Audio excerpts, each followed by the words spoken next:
Welcome back to our 5th installment of the video series. We now get to dive deeper in my special topic of interest, the potential impacts of negative social interactions during adolescence on brain development. Today, we will cover the importance of socializing during adolescence. To start, what is adolescence? Adolescence is marked as a time where individuals discover how to navigate social challenges and are adjusting to physical, emotional, and cognitive changes within themselves. Along with the neurodevelopmental changes mentioned previously, an individual's social structures also shift during this time. The amount of time that adolescents spend with peer groups rises significantly, and the importance of these peer groups reaches its height, with the opinion of peers beginning to take priority over those of family members. During this time, adolescents will begin to fall into different peer group identities, and this can be done in a couple of different ways. First, they may just identify with the stereotype of the peer group, choosing which group they feel best to take part in.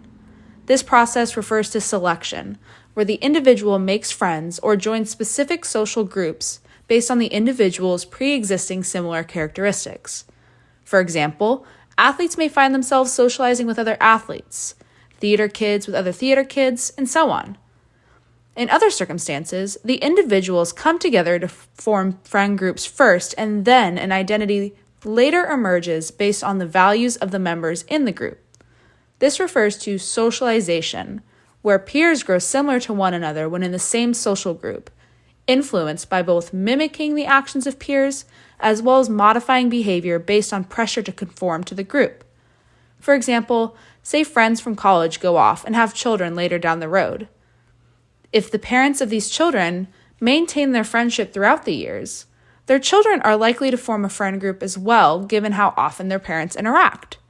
These children don't have any identity or interest in common, except for the fact that all of their parents were in the rock climbing club at college.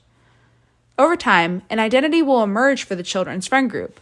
So, in selection, your personal identity helps navigate what social groups you join, whereas in socialization, the social group you are in eventually forms a collective identity for that group.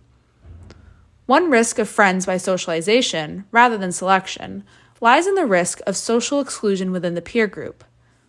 Peers may identify an individual as a wannabe or a pretender if peers judge them to not fit the perceived group identity, resulting in social outcast from the group.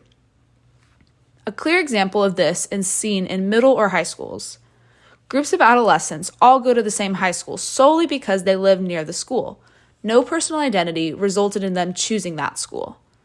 Despite this, social norms establish what is cool in school and what behaviors are totally not cool. Wearing oversized band tees and going to lunch off campus? So cool. Wearing polo shirts your mom insists on and eating lunch from home? Totally not cool. Those that behave totally not cool are typically outcasted by their school peers, a label that stays with the individual until they find another crowd to fit in with. Continuing with the seeking of peer groups during adolescence, we see a shift from same-sex social friendships in childhood towards mixed-sex group interactions in adolescence. A contributing factor to this shift is the fact that individuals begin to become seriously interested in developing romantic relationships during their adolescent years. While romantic partners are a large area of development seen in adolescence, with romantic partners typically evolving from these developing peer groups, this topic will not be explored in the extent of our review, and we will focus our search solely on platonic peer relationships. There are several benefits that peer relationships offer to the adolescent, and they are essential for proper social development. Peer-based social interactions help adolescents develop social skills outside of their home environment. While adolescents previously looked to their parents for social skill guidance, they now begin to use peers as social models, taking influence from their behaviors and preferences and applying it to their own lives. This shift in social models helps with the individual's transition to independence outside of the home, as adolescents learn to navigate the world with their peers. The influence from one's peers during adolescence is seen in areas such as social behavior, attitude, apparel, likes and dislikes, and other friendships you make or maintain. Adolescents tend to take on what is popular within their peer group, typically as a method to fit in and maintain their social standing. Researchers have even shown that the adolescent may shift their original preferences to match what the group deems as popular. For example, a study done by Burns and colleagues in 2010 uncovered that adolescents will actually change their preference in music from their original selection made prior to seeing the popularity ratings once the popularity rating was revealed. A suggested explanation for the observed shifts in preferences to match the opinions in the peer group lies in the rewarding aspect of social interaction during adolescence and the desire to maintain that reward. The most important rewards or threats during adolescence are social, such as being admired or rejected by peers. In addition to being a model of social identity, peer groups provide both emotional support and social status for the adolescent. Healthy social relationships with one's peers has been associated with improved mental health, better adaptation to the social environment, a reduction in internalizing and externalizing behavioral problems, as well as reducing the risk for social anxiety and depression. Peers provide these positive social developmental needs. However, when these relationships do not occur, the opposite effects can be observed. For example, rodents exposed to chronic social stressors during adolescence were found to be less social, more anxious, and had lower plasma testosterone levels in adult life than control rats not exposed to adolescent social stressors. Even the threat of being socially ostracized by peers has been shown to induce depressive and suicidal thoughts during childhood and adolescence. Adolescents are an interesting age group to investigate regarding social exclusion. On top of the ongoing neurodevelopmental changes during this time, as highlighted in video 2 of this series, research has shown that adolescents exhibit a hypersensitivity to social contexts, more so than any other age groups. Adolescents have been found to generally respond with greater negative affect toward certain situations than children and adults. They exhibit increases in activity in limbic brain areas during emotional contexts as compared to adults experiencing the same emotional contexts. So, when presented with an identical emotional situation, adolescents show heightened neural activity in brain regions involved with emotional processing than adults do, showing they are neurologically having a heightened emotional response. Wow. Furthering this, a different study done in 2010, researchers Sebastian and colleagues found that adolescents showed greater emotional reactions to cyberball ostracism than adults. Cyberball? Oh my goodness, we haven't gone over cyberball. Cyberball refers to a popular method used by researchers when assessing human behavioral and neural response to social exclusion.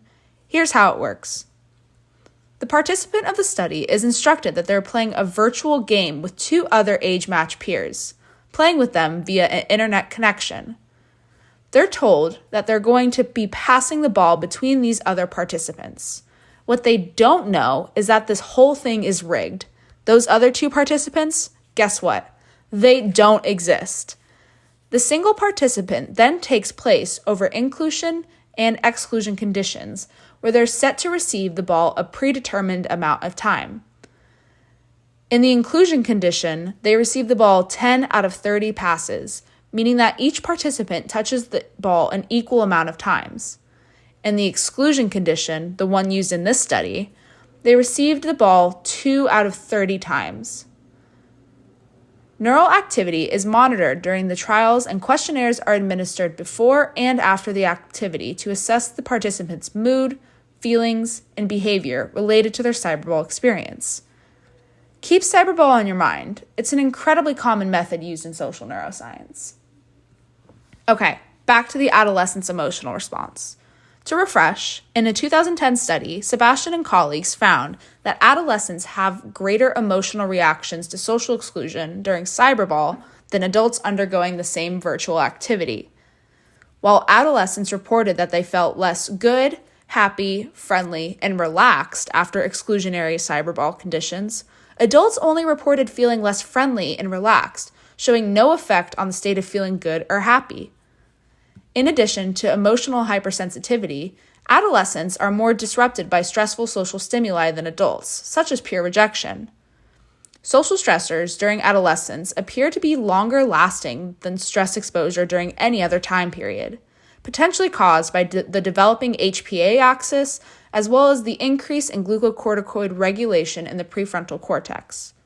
So, adolescents display heightened neural activity in response to negative social interactions, report to be more emotionally affected by social exclusion than adults despite undergoing the same exclusionary condition, and demonstrate longer-lasting effects of social stressors than adults.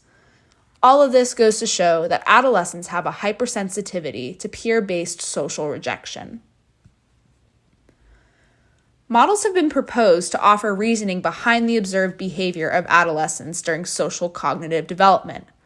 One of these models is the Social Information Processing Network, SIPN, which proposes that social cognitive processing takes place neurally through the interaction of three nodes: the detection node, containing the intraparietal sulcus, STS, fusiform face area, and temporal/occipital regions, which deciphers social behaviors and properties such as the perception of biological motion.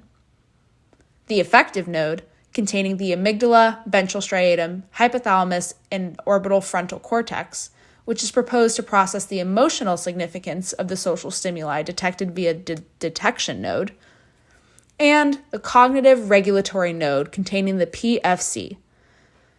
It's proposed to be responsible for complex social behaviors, response inhibition, and goal-directed behaviors.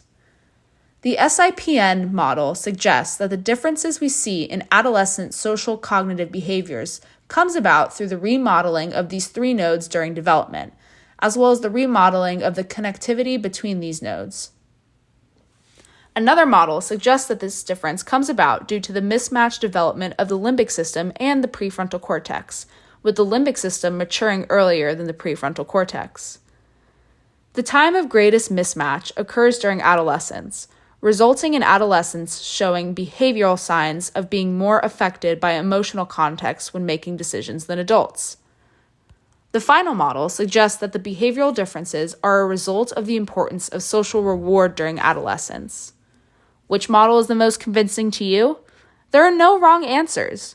Researchers are still debating the validity of each and are continuing to do research to support their arguments. That does it for today's video. This video serves to highlight the importance of sociality during adolescence. During this time, we see a reorganization of social structure as adolescents become more reliant on newfound peer groups than parents for approval. Along with this, we see an increase in sensitivity to social contexts during adolescence as compared to adults. The combination of the reorganization of social structure from home to peers and the increased sensitivity of social situations make adolescence a hot period for studying the effects of social rejection and social exclusion. We will cover the potential effects resulting from these studies in the next video. See you then!